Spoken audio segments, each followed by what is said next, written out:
Well, this report, I think, is a complete whitewash. FIFA has investigated itself and found itself to be not guilty.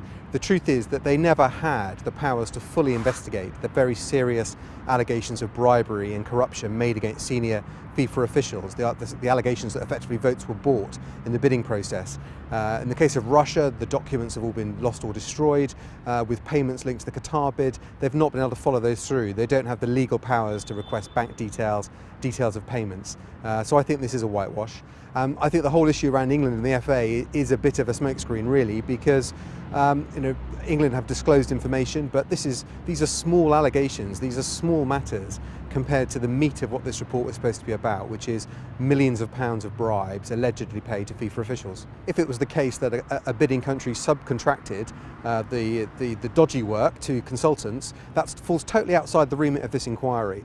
I think it makes it even more important that the full report is published, so we can see exactly who was interviewed, who wasn't, and I think that information should be given to the law enforcement agencies, because it may well be the Serious Fraud Office in this country, as I've called for before, and the FBI in America, who will have to investigate this properly with full judicial powers behind them, so we can finally know what happened. What angers me about this process is FIFA are pretending this is a full independent inquiry which has cleared Russia and Qatar once and for all. It is nothing of the sort. Most of the serious questions that were levelled against those bids remain unanswered, and FIFA are pretending that this report does it.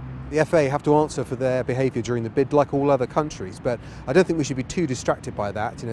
That is a relatively small matter compared to the very serious allegations raised in relation to the Qatar bid and to an extent Russia, and those allegations remained unanswered. FIFA think that these are merely private matters for football, but they're not actually. Bribery and corruption are often criminal offences. They are being investigated by the FBI. Certainly the payments to officials are being investigated by the FBI. I want the Serious Fraud Office to look at this as well.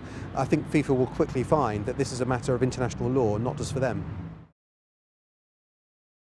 While we're on the other side of the world and we're at something called the G20, my focus is very clear, and that is delivering the long-term economic plan that's helping to turn Britain round, that's helping to get our people back to work, that's about securing prosperity for every family in Britain. That is my focus, and that's been my focus here for the last 48 hours. And I think we've made some important steps forward that really help with that long-term economic plan and help with the growth and the jobs that people want in Britain.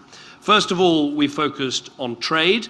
It's good that the trade facilitation agreement, so long stuck in the process, is now going to go ahead. That was a breakthrough at the G20.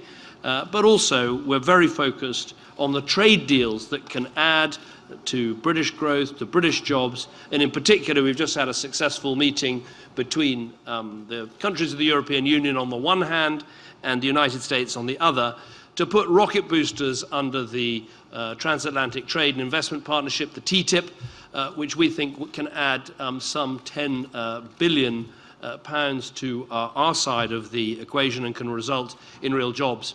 And I think it's important we start taking on the opponents of this deal and exposing some of the arguments against. This is good for Britain, good for jobs, good for growth, good for British families.